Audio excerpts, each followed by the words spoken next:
Logging in bug is frustrating players, lovers of Battlerealm bugs are doing the same, and has Dave teased the two new champions for March? Yes, hello and welcome to the start of the week, and it must be Marvel Contest of Champions news. This is your 17th of February edition of the news. Make sure you're hitting the like button as well as the subscribe button. Just before we get into the news, a massive thank you to my current YouTube members, patrons, as well as Twitch subs. Now, if you have an Amazon Prime account and want to give a Twitch Prime sub to a Twitch streamer, obviously it doesn't have to be myself, but it would be amazing if you could support me. Please go to the link in the description down below. And a little reminder about that one, you have to renew that manually once every month. So if you're coming up to about 30 days or 31 days or whenever you started, then look back and you might have to kind of redo it again. And again, it doesn't cost you a penny.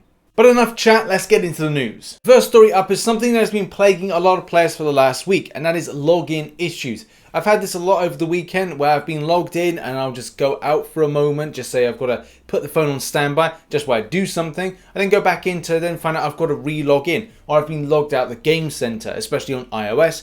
I'm not quite sure if this is happening too much on Google Play, haven't heard much, but the fact is it is a little bit annoying. So what's the deal with this? Many of those showing screenshots in the forums, but there has been an answer from Kabam on this. On February 13th, it was said that this seems to be an issue with Apple Game Center specifically. We're looking into it and we'll let you know when we learn anything new. Now, I can't 100% verify this, but I haven't had any problems in the last 24 hours. So we'll see if this is still an ongoing issue, because it could be a moment and then it just happens again. I don't know if anybody's experiencing this. Go to the link in the description and make sure to kind of like post that you are still experiencing this if you are indeed. And we'll wait to see if there's an update from Kabam on the subject as well.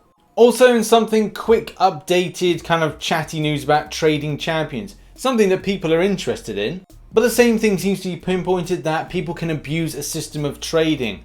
If like you have one account that has an Aegon, but then going like, right, well, I'll just transfer it to my other account and then it can just like do other content. The same way saying like, people are saying, Rich, do Abyss, do Abyss. That's fine. If any of you have got like a 5 or 6 star Aegon, please send it through. I need an awakened version to my 6 star one and I don't have a 5 star version. So this is great for this. But obviously the same sentiment is that, look, that's just not going to happen because people would abuse that system.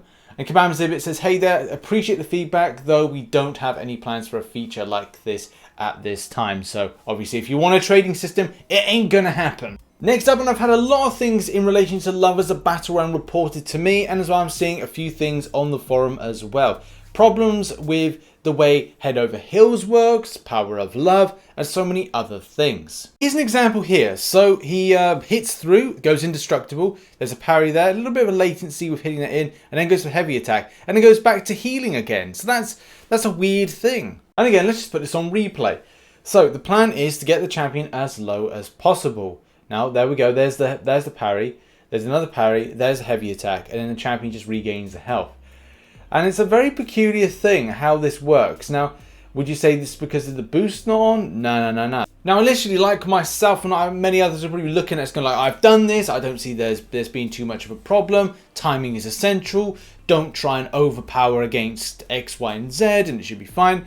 I think J Morg encapsulates it when, I think this is a response to Kabam Vidius, just saying not everything needs a video, take any champ with multiple hits as a heavy and fight anyone, and use a special to have a large amount of health left with the indestructible. The first hit clears the indestructible, then the next hit heals the champ as if it was a nullifier of the indestructible. One time a release needs to happen without issues. Jim Steering going a bit further to say the damage that is done from a heavy attack needs to be enough to kill the defender, or else the indestructible is removed / nullified, and that's where the defender regens. So what you want to do is either get the defender very low and make sure that the heavy attack damage is enough to kill him, or heavy before the defender triggers this buff. And then the best thing was this particular video here. So as you can see, fighting through right to the very end, hitting the percentage down. There we go, indestructible, hits in a heavy attack now, and then what the heck was that? It just healed back quite instantly. Now apologies for this being quite grainy, but I guess the way that it is coming across is that even though this is the Morningstar, could this be a case that from the second hit of the heavy attack, that instead of it doing the remainder of the damage as being low percentage, which we've seen in the footage, then has this nullified, therefore counteracting and giving back the health for Head Over Heels. So there's a lot of kind of like weird stuff that's going on with this, and how this is quantified as being like this is working as intended and not is something we're still yet to see from Kabam, as they've even said on this post that they've tried to replicate it but haven't seen anything similar. It's really hard to know what is actually going on with some things with the game. Now, I'm not going to go like, oh yes, I've done it, so therefore I can go like, it's easy, which I know a lot of people seem to do. Just go, it's easy, no, it's fine, no, everything's working as intended, you're playing wrong. But with the way that the game is distributed on different devices and as well worldwide, and with the stuff that we've seen in the past, I will literally say that anything is possible, whether or not it's good or bad. So yeah, hopefully Kabam could look into some really kind of, without a shadow of a doubt, go, look, it's this, it's that. But people are kind of experiencing issues, and I think it still should be taken seriously regardless of you know, whatever and wherever people are at the moment. Next up, and we're in game for some deals. Now, there's some weird things that have really gone into it, which I'm really quite surprised with. It would be nice to see a Nexus Crystal with a better rarity, 5 or 6 star, but obviously now it seems to be that Kabam are putting in place something.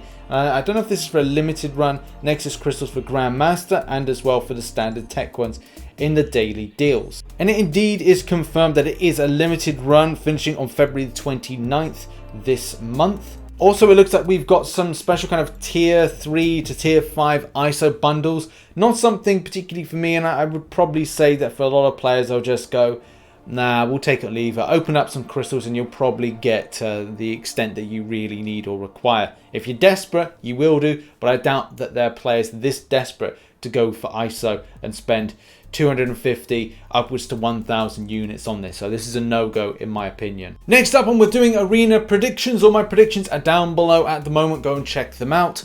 Was relatively good. I think that the Longshot one might have been a bit overkill, but there's still some new information that's still yet to drop a little bit later on, whether or not the champion went lower than expected. But I have seen people put in some high numbers for this champion. This player picked up Longshot at position 31 with 78 mil. But, and here's the thing that's kind of weird, is someone is claiming that 41 mil is enough to get the champion at 5 star. Now, like I said, I'm not going to post that because it's not correct information yet, and my predictions will still remain the same as relatively high, but there could be some shockers later on. The 4 star goes for a reputable 10.2 mil, which I think is the norm for this. Anything about, you know, 10.5 upwards of 11 mil is a norm at the moment. I kind of went a little bit too high. Actually, I think I went 11 mil my last prediction, so I think that does run in fair with what this 4 star version normally goes for. And the 4 star basic being picked out for 1.7 mil, which again is just fine. That's normally like how it rolls. It's not. It's a good champion. She helps a good champion, but I think when it comes to a 5 star, if there's a 5 star basic, players would want to go for it more than a 4 star. So 1.7 mil is a norm at the moment. Okay, and now we're on to our big story of the day. So as you know, on Friday, Dork Lessons Dave was visiting Kabam's offices and obviously took a little bit of a photograph of something in action. Obviously, this is in order to get a little bit of hype and also get people guessing around what champions could be coming in the following months. Now, you all got yourself very active with your thoughts of who it could be, and there's so many decent suggestions, even like what could be the top right hand corner, what could be the one in the left. And man, it is a case it's very exciting because the build looks pretty nice. People are still going with like, hey, well look, you know, this could be Mole Man, this could be so many others. So I'm going to add in my own suggestions and kind of feelings of who I think it could be, along with what I agree with and disagree with people coming up, suggestions wise. Okay, something just to reiterate, it's a blur. So guessing something from a blur is going to be incredibly difficult, but we'll give it a good go, shall we? Obviously, the first thing to point out, this is a skill and this is a cosmic, denoted by the fact that top left hand corner near the glasses of the lady doing the work, it's the case it's red. And then on the far right hand side, you've got this kind of like turquoisey, lighty blue type, baby blue type color, which obviously denotes it being cosmic. So a skill and a cosmic. Also, it's quite easy to denote the character makeup based on color palettes. So obviously, we've got here, this character is more green with a blue type visor or type of eyeglass wear. And then you've got something here, which is more of a kind of pale thing. It could be a white person with pretty pale in color. Well, I'd say kind of part Irish, part English. We don't get a lot of sun. But the fact is, it could be that, but it could be a flaming character as well. If Firelord, this is a more logical placement based on the fact that we've seen the Heralds of Galactus synergy with Silver Surfer.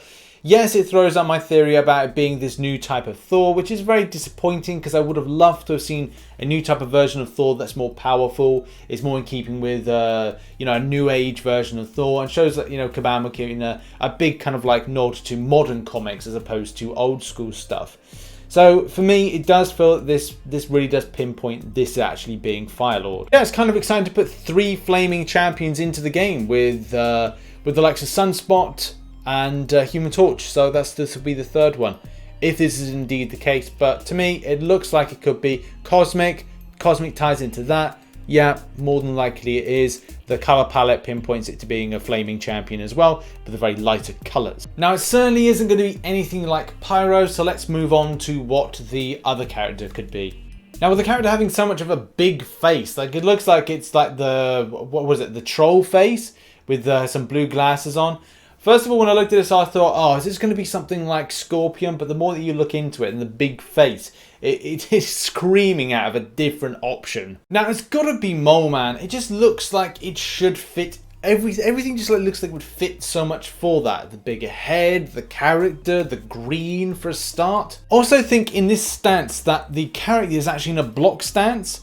And because it's in a block stance, it's actually got a pole running through there. So it's like it may be more of a wooden pole that's kind of like using it as a block motion. But look, I could be wrong on that. I just kind of feel that this may be this character. Although the face and the head look a bit too disproportionate, even from a comic book standing and what I've seen from the images I've searched. It also makes sense that Mole Man would be a skill-based character because he doesn't have any skills to him. But funnily enough, he's been around for a lot longer than I actually thought, with a rich tapestry of comic book history, something that I'll be happy to delve into at a later date. So yeah, could be that we get Mole Man and Firelord come into the game in March. But what are your thoughts on this? Have them in the comment section down below. Do you think it's going to be these 2 characters? Do you think it's another 2? There we have it, ladies and gentlemen. That has been the video. If you did enjoy it, please hit the like button. Also, check out some other content that's located up here. Check out some other supporting links down here for my 2nd channel, which I do all the live streaming on, and as well as supporting the link there for something to support the channel. Thank you again, and see you in the next one. Bye-bye for now.